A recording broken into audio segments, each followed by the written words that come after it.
that he did something that was significant. And the military, you know, when he was president, they were still killing people in Afghanistan. He didn't do anything about that. When he was president, we were still finding ourselves in a position where you had a notion that we were this safe country. The truth is, I'm the only president this century that doesn't have any, this decade, that doesn't have any troops dying anywhere in the world like he did. President Trump, I want to follow up if I can. Am I allowed to respond to him? Well, I'm going to ask you a follow-up. You can do whatever you want with the minute that we give you. I want to follow up. You want to impose a 10% tariff to ensure that that doesn't drive prices even higher. It's not going to drive them higher. It's just going to cause countries that have been ripping us off for years, like China and many others, in all fairness to China, it's going to just force them to pay us a lot of money, reduce our deficit tremendously, and give us a lot of power for other things. But he made a statement. The only thing he was right about is I gave you the largest tax cut in history. I also gave you the largest regulation cut in history. That's why we had all the jobs.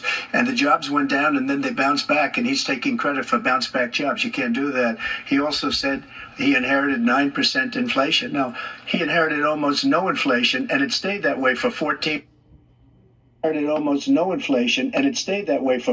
months, and then it blew up under his leadership because they spent money like a bunch of people that didn't know what they were doing, and they don't know what they were doing. It was the worst, probably the worst administration in history. There's never been. And as far as Afghanistan is concerned, I was getting out of Afghanistan, but we were getting out with dignity, with strength, with power.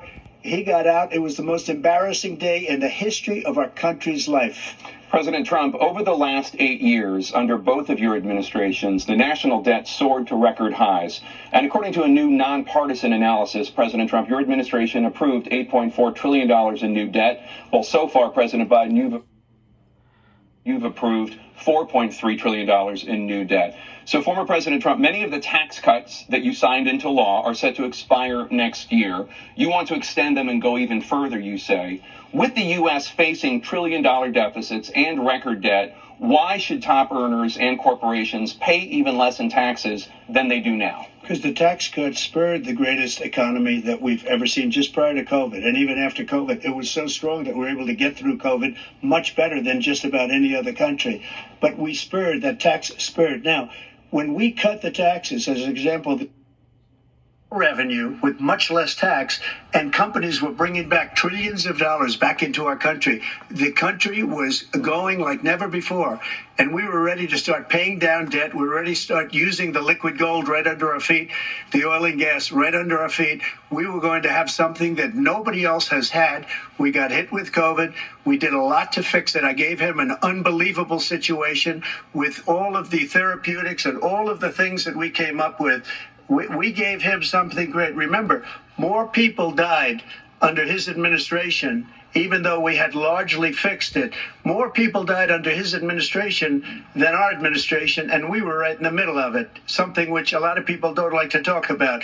But he had far more people dying in his administration. He did the mandate, which is a disaster, mandating it.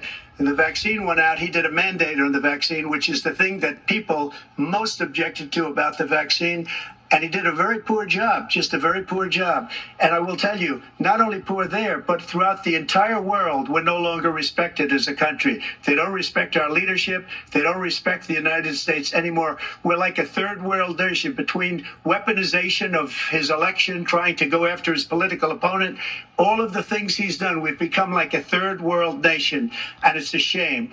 The damage he's done to our country, and I'd love to ask him, and will, why he allowed millions of people to come in here from prisons, jails, and mental institutions.